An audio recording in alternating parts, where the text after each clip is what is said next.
the grandest illusion that I've learned in life that I still struggle with today, even though I understand it and know it, I can get back to it quicker, is that I can control people, places, and things. And that's not true. Welcome to the Business of Parenting podcast. Tune in as we discuss the principles of successful parenting as a business professional.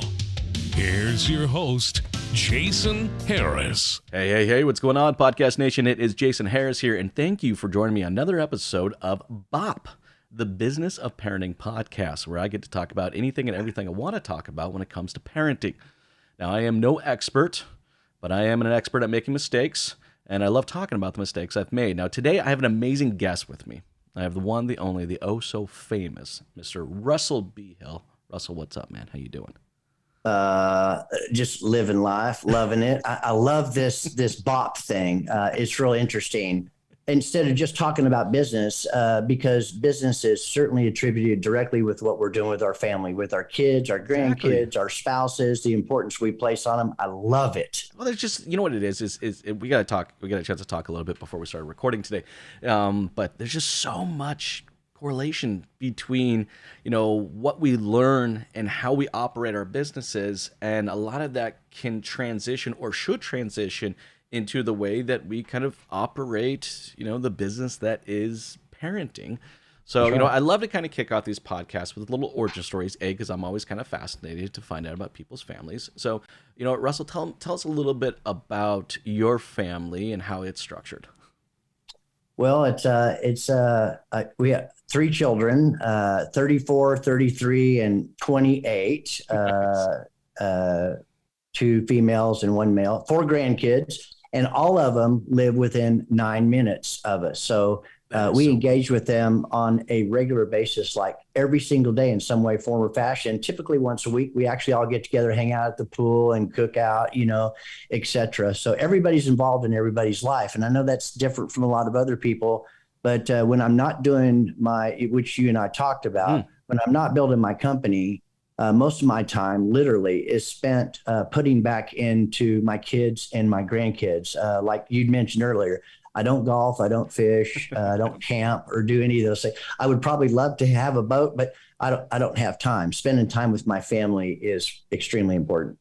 And I find for a lot of us that are operating businesses, that's kind of the case. Like it's we only got so many hours in a week and so many days in a month and so many weeks in a year that, it's just, we really have to be very intentional with our time and how we allocate it. And I don't think there's anything wrong with that. I mean, people ask me all the time, like, why don't you golf? You should come with us. I'm like, no, that's like 4.5 hours, isn't it? I don't know. I've never golfed. How long does it take to golf, Russell? Is it 4.5 hours or something? I don't know, but I will say this. My wife is not the guilt tripping kind of wife. So if I wanted to go hang out with the guys or go do something with other people, et cetera, I could without you never spend, we all have experienced that kind of stuff. Well, I don't have that in this relationship. We don't do that with each other. We don't guilt trip people and play on their, whatever, looking for sympathy, which I'm really grateful for. I know a lot of people do struggle, and I have in previous relationships. Don't get me wrong. Well, it's a partnership, right? It is indeed. Like many businesses that we own and operate, you're going to have partners, and which almost can be an entire podcast on its own. So I'm actually not going to go down that rabbit hole because we have some super cool topics. It could, yeah. Maybe I should generate another podcast where I just talk about that side of it, right? But we got some cool topics we want to jam about today. And I love this first one, right? Leadership versus management. I think about that in our business, and I think about that at parenting. We were talking about, again, just before we started recording today, was, I went to a restaurant the other day. And, at that restaurant, I would tell you, 80% of the kids and the parents were just staring at a device, the entire time. Some were actually eating with one hand with the device in another, which blew my mind. And it's just like, is there are times where I feel like as parents we just have to manage, and then there are times that we have to be leaders. But That's correct. I think the goal is to try to be a leader as much as possible. But I know that's a hard thing to maintain. You got tons of experience in this, so I'd love to kind of get your take on the difference between leadership versus management and how we can kind of maintain a leadership mindset? That's a great question. So, managing obviously is just trying to orchestrate and maintain things that are going on around you. Leadership is instilling the ethics and the morals and the character and integrity, not necessarily by just what you say, because let's face it, because I got 4 grandkids now with 3 other kids, Yeah. but they're listening to what you're saying, but they're watching to make sure that your actions match your words. That has an indelible imprint on who they are, what they're doing, and the things that you instill in them. Sometimes they sway, they walk away from that in their early teen years, but they remember what was instilled in them. Now, I know that today I'm a sum total of everything I've ever seen, heard, read, and done up until this moment. So I used what I learned from my parents until I decided to take responsibility and learn how to manage and what it was to be a leader in my own life and how I could incorporate that not only into my business, but also into my family, because it is a business. Yes. You're raising people and it costs an enormous amount of money for the first 18 years, but you're preparing them to be successful, to be able to have character and integrity, be able to serve and give back and stand on their own 2 feet.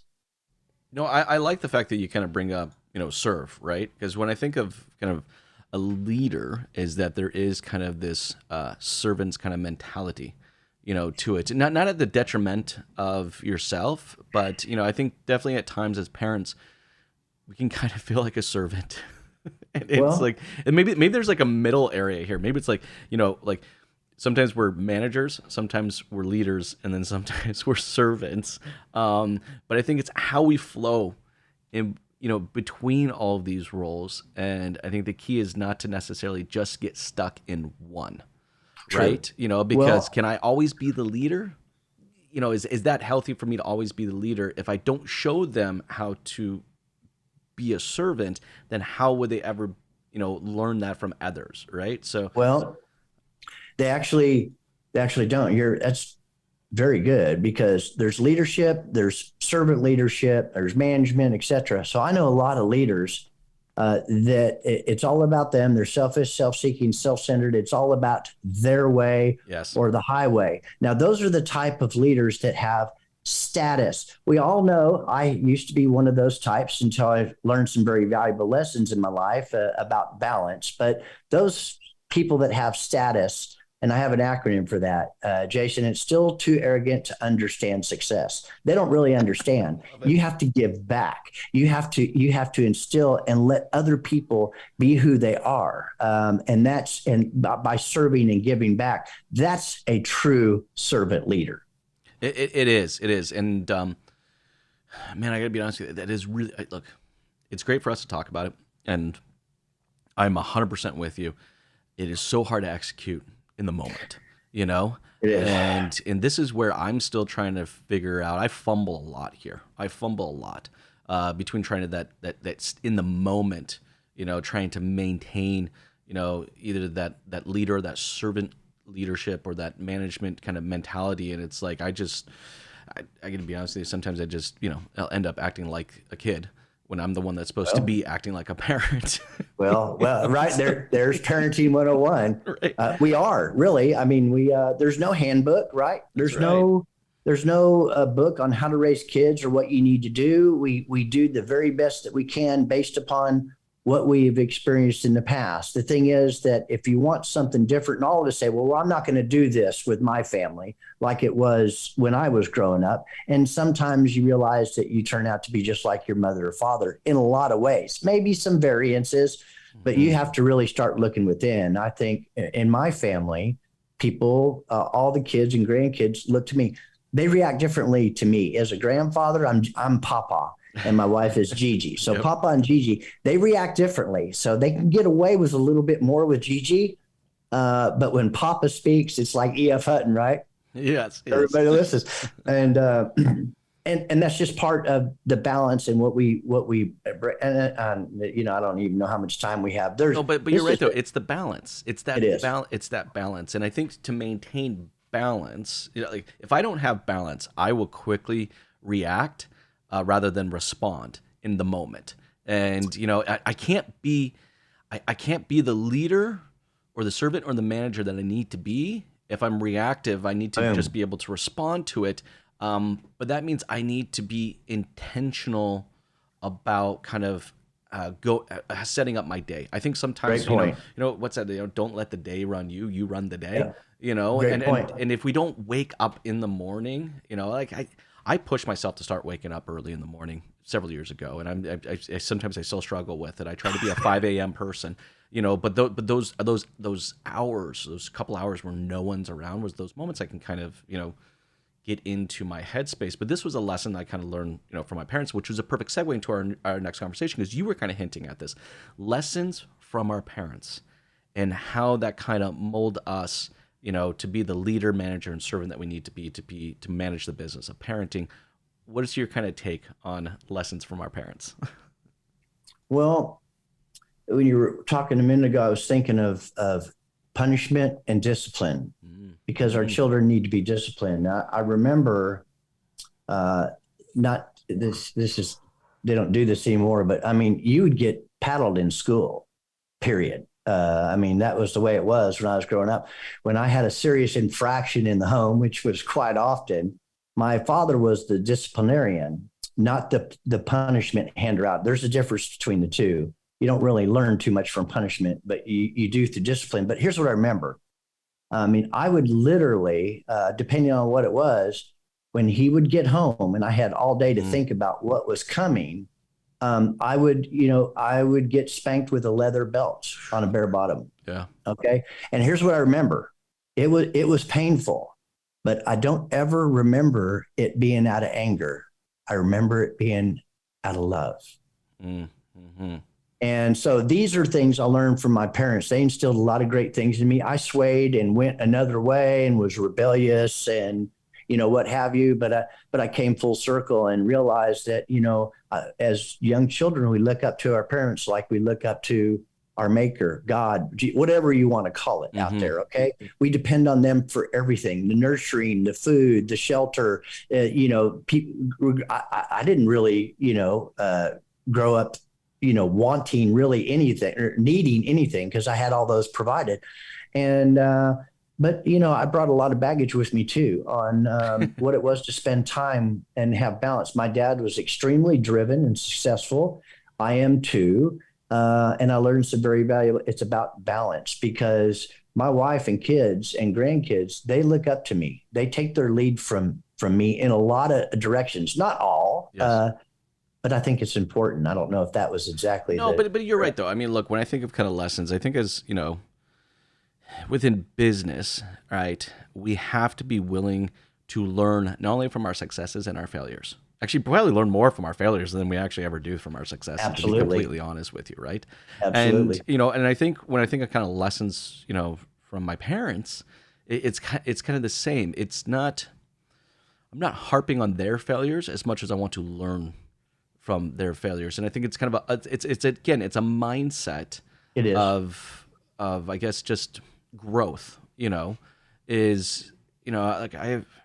I've had many friends, who had very rough, let's call them adolescence, right? Absolutely. And the parents had a lot to do with that in many ways, And so, I think at some point in time when we become parents, we have to reflect back on our own parents, and it's what we almost try to decipher. We almost have to cipher through the crap, to say, okay, this is something that I'm going to learn to do or something I learn not to do. But at the same time, because I think about this a lot, right, is that we have to be completely aware that we are a product of the way that we were raised. So, it's like we have to almost kind of challenge ourselves sometimes, right? I have actually have caught myself saying this stupid thing before. It's like, well, when I was a kid, I didn't do that, and I turned out fine. I'm like, that's probably not a great way to look at it. Yeah, right? And it's probably not entirely 100% true either. I know that people don't even really think about this, guys, but this is the way I grew up. My parents, drinking was a big thing back in the 60s, okay? and 70s, and they entertained and had people over, for parties and stuff like that. But I remember my parents coming home, or anything that would happen. My dad would come home at the end of the day and he'd kiss my mom, and, she'd, how are you, Dad? It was a rough day. I need a drink. Think about that. Mm-hmm. Okay. At the end of the day, I had a rough day. I need a drink. What does that mean? Yeah, I mean, these are subtle things that exist in the dynamics of a family. For sure. And we don't want to. So I'm sitting here thinking, I lost my train of thought. It was something you mentioned just a minute ago. But it's how we process those. Yeah, it is. So at some point in time, we need to grow up as men and women and parents and understand that we got to be really careful what we do and what we say, because the kids are watching. We have to take responsibility for things that happen in our lives as individuals and as families, and quit blaming everyone and everything for the shortcomings and the lack of, or this isn't fair and that isn't fair, because that's the stuff we're instilling in our kids. That is not preparing our children to be self-sufficient when they become adults, where they blame everybody, or at the end of the day, I had a rough day, I need a drink. Well, what's all this about? Then they start taking drinks and say, wow, this feels good. I can handle it now. And, depending on the disease concept or what you think about addiction, et cetera, look at what we have today. The biggest threat we have against our kids from 18 to 45 is fentanyl overdose. Yes. Scary stuff, man. It is. Yeah. But to your point, and I love that we're going down this rabbit hole, because I got thinking about this, and I love the fact you actually kind of bring that up, because that is kind of the same in my family as well. It's like, alcohol was not a common thing in my wife's family, and in my family it was quite common.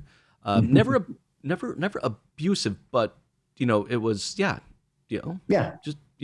always there. Everybody did it. It was a night. Yeah, it was a daily. It was a daily thing. And, but to your point, you're right. I mean, I have to remind myself sometimes that they see and hear all. And, whatever habits that I have maybe, have created, and, it's 'cause I'm the first one to admit, I love a good drink at the end of the night, after work or something like that. Is that a healthy habit? No, it's not a healthy habit. All right. But it's not one that I should be showing. And I'm just trying to think, I'm trying to decide, I love the fact you bring this up, because this makes me think about myself a little bit, right, as well, but I also think same thing with parents that are smokers as well, right? I mean, it's yes, it's your body, you are making those choices, all right? But regardless, these kids are just sponges, all right? That's right. They're going to be, we have to stay in this mindset that we are products of our environment, all right, and therefore they will be products of their environment. And I think when we create this mindset around a focus of the environment, that changes things. It's not does it affect me personally that I like a little brandy, after a long day's worth of work? No, it personally doesn't, and do I abuse alcohol? Absolutely not. You will never find me stumbling around and falling on myself and everything else, right? But that doesn't necessarily mean that generates a healthy environment for them to continue to develop off of. That is one of my own vices that I need to own for myself. So, man, I love the fact we're going down this direction, because I've never thought of it this way, right? It's when you think about it, it's okay, we talk about punishment, we talk about discipline, we talk about leadership, we talk about servant leadership, we talk about management, and it is like running a company. Yes. You are the CEO of your family, and if you manage your employees the way some people manage their families or lead their families, it's a no wonder, right? Well, and the fact that I'm thinking about this too is I love this kind of environment, right? And it's not necessarily a focus on lessons that I learned, and it's not, because I think we default to this mindset, like I was talking earlier. Well, that's how I was raised, and I turned out fine, and that's not. But it doesn't matter how it was raised for us. I'm thinking the first business environment I was in was a very toxic one, right? Mm-hmm. It was a clearly defined culture. It was a very successful culture. It was a culture around making money. Mm-hmm. That was it. right? Agreed. Screw the customer. We don't care. Right. All right. We're here to make money. All right. Manager would come in on a Saturday, or the general manager would come in with a stack of $100 bills. And your goal was to get as many of those $100 bills out of his pocket into your pocket as possible. Brother. Right. That's right. Like, and that was the environment. That was culture. It worked. But just because it worked doesn't necessarily mean it was healthy. And, I mean, how many times you've seen unhealthy work environments and you've seen very healthy work environments, and it's amazing what happens when they're healthy work environments and what the potential growth of that company can be. And it's like we gotta approach that business of parenting the exact same way. We do. I remember those too. The $100 bills, chasing that, all about the money. It was extremely toxic, rampant drinking and drug abuse. I mean, all the above. It was just, I mean, the stuff that was going on, it was horrific, and it was successful up until a point. But slowly those things change, or they end up going bye-bye, or they cost the whoever too much money because of the turnover, because of the legal issues, with the HR today versus what it was back in the day that maybe you and I are reflecting on. I don't think it could be quite that way today. We have to really watch what we're doing. You know what? Maybe the business of parenting needs to have an HR department. I love it. Yes. Can we be our own HR department? We need to. Sometimes maybe we do. 31 year controller and HR person for automotive. Oh, well, you already have one then in your family. Yeah, exactly. You have one in your family. Hey, no, but you know what though? This is actually a perfect a segue kind of into our last topic today, and we're gonna call this that last topic the second round, grandkids. So many people told me this. I got goosebumps as soon as you said that. The second, so many people have told me that this is the second round, and man, and I love the fact that you're living this right now. So let's talk a little bit about this. Like, what are some of the lessons that you learned from the first round versus the second round, and how you operate, all right, that second round differently than you did the first? Patience, love, tolerance, understanding, balance. These are things that I struggled with, and that, let's face it, a lot of my kids missed out on some or part of that, or they reflect or remember. See, this is where I'm going.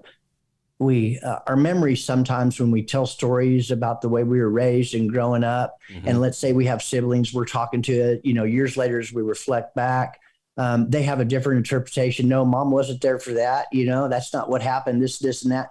But yes, memories can tend to sometimes not be that reliable as to exactly what happened, because each time we tell the story, it takes on its own meaning. But here's something that doesn't change ever: how it made you feel in that moment, regardless of what you remember about who was around or what was going on. But how it made you feel is forever. And there's defining moments like that in our life. And this is the patience, love, tolerance, and understanding things that I get to do with my grandkids. I got a 10-year-old, a 5-year-old, and 2 1-year-olds. And it's just,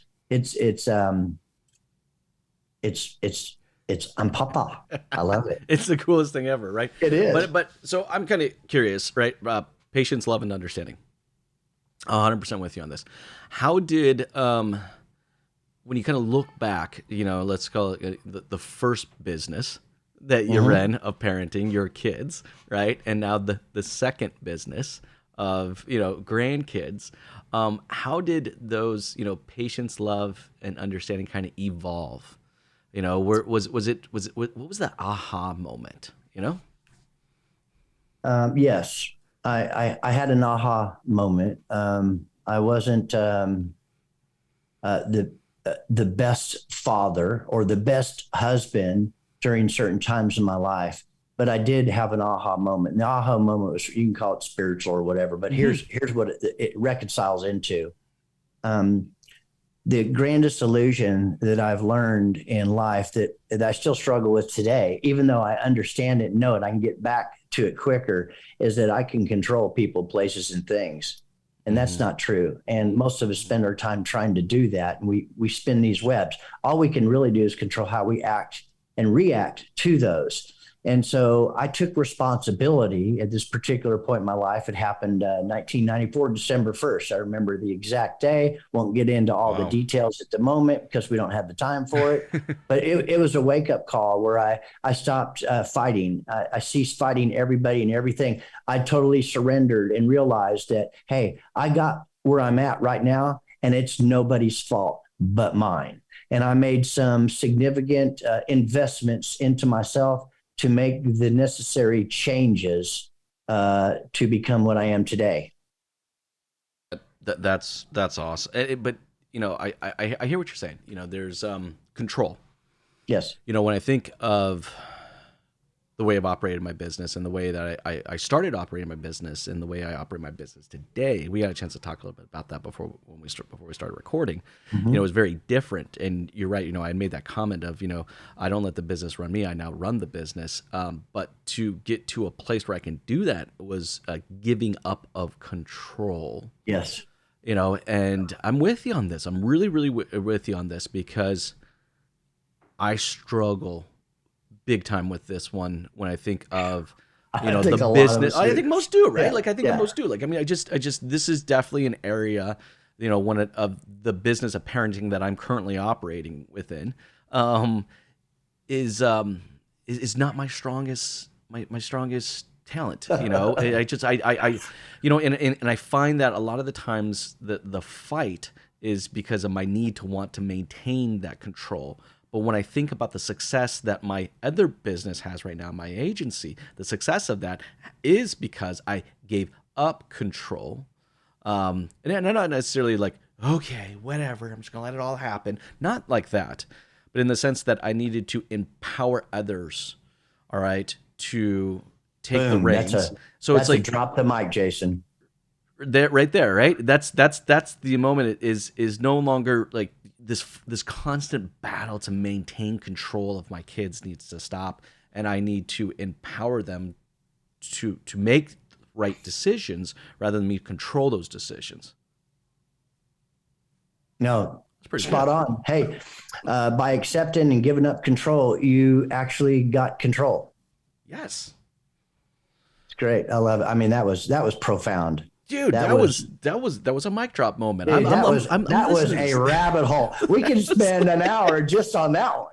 It is 100% a rabbit hole, but yeah. I'm with you. I mean, I think and I know we're towards the tail end of our time, but this is why I do this podcast, Russell. I mean, straight up, this is great. I'm not an expert by any means whatsoever. I actually think that I probably get more benefit from this than sometimes the listeners do themselves because, I get to have these open conversations and sometimes process things through my head, learning from others. And I can't tell you how much I seriously appreciate you coming on today and thank you. And just being just so open and real and authentic with us because I think we covered some really, really cool topics out there. But before I let you go, I always kind of like to finish with this question.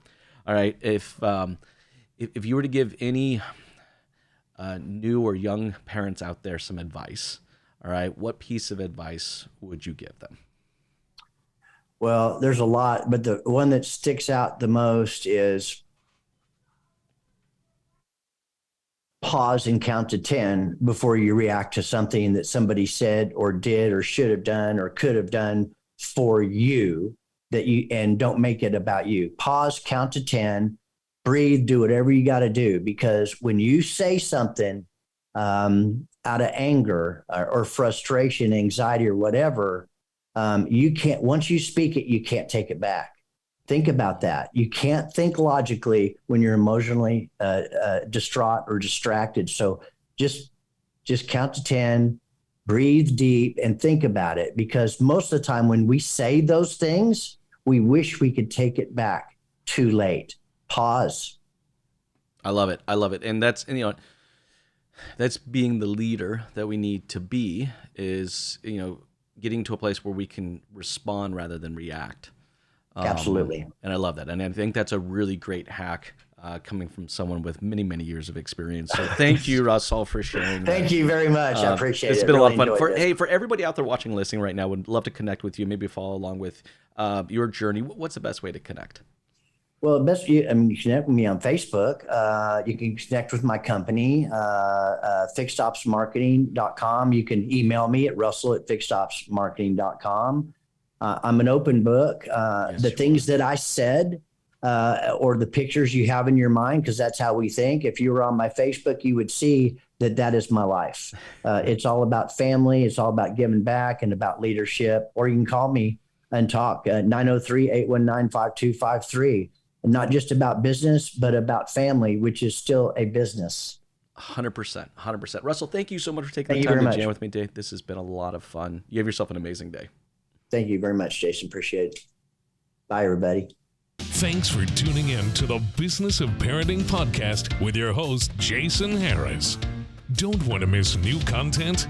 Be sure to check out the full podcast library at strategywithjason.com to stay in the know.